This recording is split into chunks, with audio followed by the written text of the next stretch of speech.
Red టీవీలో మీ వ్యాపార ప్రకటనల కోసం ఈ నంబర్ని సంప్రదించండి. తెలంగాణలో మరో లిక్కర్ స్కామ్ వెలుగులోకి వచ్చిందని చెప్తున్నారు సార్. అది నిన్న కూడా టానిక్ అనే లిక్కర్ చైన్ పైన కూడా దాడులు జరిగాయంట కదా. అసలు ఈ లిక్కర్ స్కామ్లు ఎందుకు ఇలా జరుగుతున్నాయి, మరి దీనికి కేటీఆర్ కి సంబంధం ఉందని చెప్పేసి కూడా మాట్లాడుతున్నారు. మరి దీంట్లో నిజం ఎంత ఉంది? నిన్న ఒక విచిత్రమైన పరిణామం ఇక్కడ జరిగింది. హైదరాబాద్లో క్యూ టానిక్ అని ఒక క్యూ4 టానిక్ అని ఒక ఇది ఉంది. క్యూబై టానిక్ అని ఒక లిక్కర్ ప్రీమియం లిక్కర్ స్టోర్ అంటారు. ఆ ప్రీమియం లిక్కర్ స్టోర్స్ నిన్న 11 స్టోర్స్ మీద commercial tax department plus GST intelligence అధికారులు దాడులు చేశారు. ఆ సందర్భంగా వాళ్ళు దాదాపు కొన్ని కోట్ల రూపాయల విలువైన ట్యాక్స్ వీళ్ళు ఎగ్గొట్టారు అనేది కూడా చెప్తున్నారు. రెండోది, అసలు మామూలుగా వీళ్ళకి ఏంటంటే వీళ్ళు తీసుకొచ్చింది పర్మిషన్ కూడా A4 లైసెన్స్ కింద ఉన్నాయి. ఒకే దానికి మాత్రమే ఎలిట్ లైసెన్స్ అంటారు. అంటే A4 licence, A4 elite licence అని 2 రకాల బ్రాడ్గా ఉంటాయి. ఓకే. ఎలిట్ లైసెన్స్ అంటే ప్రీమియం స్టోర్లు, అప్స్కేల్ స్టోర్స్ అన్నమాట. అంటే దాంట్లో ప్రీమియం బ్రాండ్స్, వేలాది బ్రాండ్స్ ఉంటాయి. ఫర్ ఎగ్జాంపుల్ ఒక దాంట్లోనే మాదాపూర్లో ఉన్న దాంట్లో 1500 లిక్కర్ బ్రాండ్స్ ఉన్నాయని చెప్తున్నారు. అంటే ప్రధానంగా ఇది wine, beer and spirit store అని పిలుస్తారు వీటిని. వీటిలో ఏంటంటే మామూలుగా బ్రాందీ షాప్లో మనం బయట నుంచి తీసుకుంటే ఈ స్టోర్లో మనం లోపలికి వెళ్ళి మనం అన్నీ చూసుకొని తీసుకురావచ్చు. అట్లాగే స్టోరు డెకరేషన్ కానీ ఇంటీరియర్ డిజైన్ కానీ చాలా బాగుంటుంది, ప్లెజెంట్గా ఉంటుంది. దాంతోపాటు అక్కడ కొంత చిన్న చిన్న ఫుడ్ ఐటమ్స్ కూడా మన చాక్లెట్స్ కావచ్చు, సిగరెట్స్ కావచ్చు, ఇలాంటి ఐటమ్స్ కూడా అక్కడ ఉంటాయన్నమాట. కూల్ డ్రింక్స్ కావచ్చు, ఇవన్నీ కూడా అక్కడ ఉంటాయి. సో దానికి ఎలిట్ లైసెన్స్ కావాలి. కానీ ఈ టానిక్ అనే వాళ్ళు ఏం చేశారంటే ఒక జూబ్లీ హిల్స్కి మాత్రమే ఎలిట్ లైసెన్స్ తీసుకొని మిగతా 11 చోట్ల కూడా ఇదే పేరుతో పెట్టారు. అలాగా ఇదే పేరుతో పెట్టడానికి లేదు, ఇది తెలంగాణ ఎక్సైజ్ పాలసీకి విరుద్ధంగా ఉందనేది నిన్న అధికారులు చెప్పారు. సో దీంతో వీళ్ళు మొత్తం మిగతా బ్రాంచీలంతా పేరు మార్చమని, వాటిని టెంపరీగా క్లోజ్ చేయమని కూడా వీళ్ళు చెప్పారు నిన్న. సో అసలు ఇది ఎవరిది, ఈ చైన్ ఎవరిది, ఈ లిక్కర్ చైన్ అనుకున్నప్పుడు కొన్ని విషయాలు బయటకు వస్తాయి. బేసిక్గా నిన్న అనీత్ రెడ్డి, అఖిల్ రెడ్డి అనే 2 పేర్లు బయటకు వచ్చాయి తనిఖీలు చేసినప్పుడు. అయితే ఈ వీళ్ళు సిండికేట్గా ఏర్పడినారని చెప్తున్నారు. ఈ సిండికేట్లో మాజీ chief minister office, CMO office అధికారి భూపాల్ రెడ్డి, వాళ్ళ అమ్మాయి ప్రియాంక రెడ్డి ఉందని, వాళ్ళ అబ్బాయి ఉన్నాడని, తర్వాత అడిషనల్ SP కూతురు ప్రియాంక రెడ్డి ఉందని చెప్తున్నారు. అట్లాగే ఎక్సైజ్ డిపార్ట్మెంట్లో కూడా ఒక అధికారి కూతురు కూడా దీంట్లో ఉందని చెప్తున్నారు. ఇట్లా CMO అధికారి, ఎక్సైజ్ అధికారి, అడిషనల్ SP వీళ్ళ పిల్లలు కలిసి ఇది పెట్టారు. సో అందుకని వీళ్ళకి అవుట్ ఆఫ్ ద వే వెళ్ళి లైసెన్సులు జారీ చేసి వీళ్ళు ఎక్సైజ్ పాలసీకి భిన్నంగా వీళ్ళకి పర్మిషన్లు ఇచ్చారు. దీని మీద గతంలో విమర్శలు వచ్చినా కూడా BRS గవర్నమెంట్ పట్టించుకోలేదని చెప్తున్నారు. దీని వెనక KTR ఉన్నాడన్న రూమర్లు కూడా వస్తున్నాయి. మామూలుగా చాలామంది ఏమో మాజీ మంత్రి హస్తం ఉందని కొంతమంది రాస్తుంటే, కొంతమంది KTR ఉన్నాడని కూడా రాస్తున్నారు. ఇప్పుడు ఏంటంటే ఈ లిక్కర్ కావచ్చు, లేకపోతే ఏ కుంభకోణమైనా హైదరాబాద్లో పరిధిలో జరిగితే దాని వెనక KTR పేరే బయటకు వస్తుంది. అంటే రేవంత్ రెడ్డి అధికారంలోకి వచ్చినాక ఇటు KTRను, KCRను బలంగా టార్గెట్ చేస్తున్నారు. వీళ్ళిద్దరినే టార్గెట్ చేస్తున్నట్టు కనిపిస్తుంది. విమర్శల పరంగా హరీష్ రావుని, కవితను కూడా విమర్శించినప్పటికీ కూడా కుంభకోణాలకు సంబంధించి మాత్రం తండ్రి కొడుకుల మీద ఫోకస్ మనకి కనిపిస్తుంది.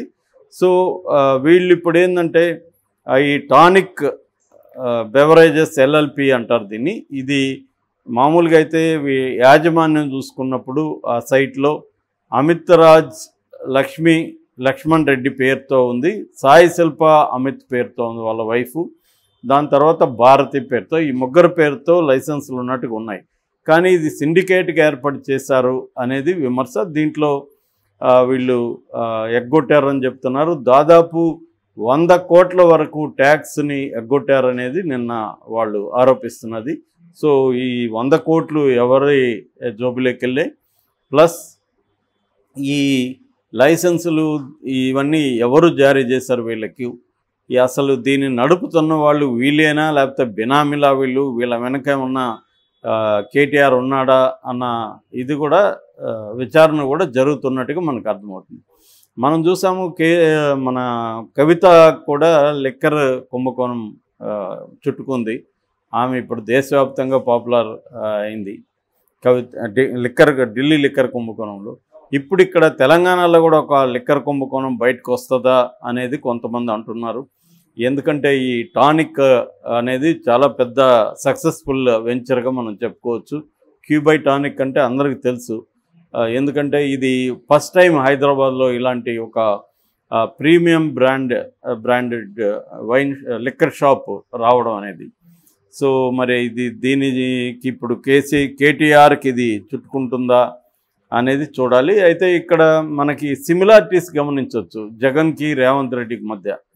అదేంటంటే రేవంత్ రెడ్డి జగన్ని చాలా విషయాల్లో ఫాలో అవుతున్నట్టుగా మనకు కనబడుతుంది. ముఖ్యంగా ప్రత్యర్థుల్ని, గత ప్రభుత్వాన్ని వేధించడంలో, గత ప్రభుత్వ అధికారుల మీద కావచ్చు, రాజకీయ నాయకుల మీద కావచ్చు కేసులు పెట్టడం, గత ప్రభుత్వాలు తీసుకున్న విధాన నిర్ణయాలు కావచ్చు, ప్రాజెక్టులు కావచ్చు, ఇంకేదైనా ప్రోగ్రామ్స్ కావచ్చు, వాటిని కంప్లీట్గా తవ్వి తీయడం, దాంట్లో అవినీతిని బయటికి తీసుకురావడం అనేది జగన్ అదే పని చేస్తున్నాడు ఇక్కడ రేవంత్ రెడ్డి కూడా అదే పని చేస్తున్నాడు. దాంతోపాటు రీసెంట్గా జగన్ కూడా అక్కడ తెలుగుదేశం సంబంధించిన ఫండర్స్ ఎవరైతే ఉన్నారో, ఫండ్ సప్లై చేసేవాళ్ళు లేదా ఫండ్ని ఆర్గనైజ్ చేసేవాళ్ళు, వాళ్ళ మీద జిఎస్టీ దాడులు స్టార్ట్ చేయించాడు. మనం పత్తిపాటి పుల్లారావు కొడుకు పత్తిపాటి శరత్ మీద దాడి చేశారు, అతన్ని జైల్లో కూడా పెట్టారు. ఆ తర్వాత 2 రోజుల ముందు నారాయణ విద్యాసంస్థల చైర్మన్ నారాయణ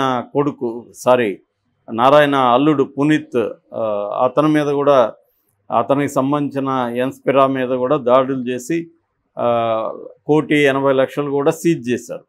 అంటే అంతకుముందు కూడా నారాయణ విద్యాసంస్థల మీద దాడి చేశారు. అంటే దాదాపు 92 బస్సుల ద్వారా డబ్బుల్ని పంపిస్తున్నారు, డిస్ట్రిబ్యూట్ చేస్తున్నారు అనేది ప్రధానంగా ఆరోపిస్తున్నారు. అంటే మనకు క్లియర్గా కనబడేది ఏంటంటే అక్కడ జగన్ ప్రత్యర్థుల ఫండ్ సోర్సెస్ని, ఫైనాన్షియల్ సోర్సెస్ని రిస్ట్రిక్ట్ చేయడానికి ప్రయత్నిస్తున్నాడు.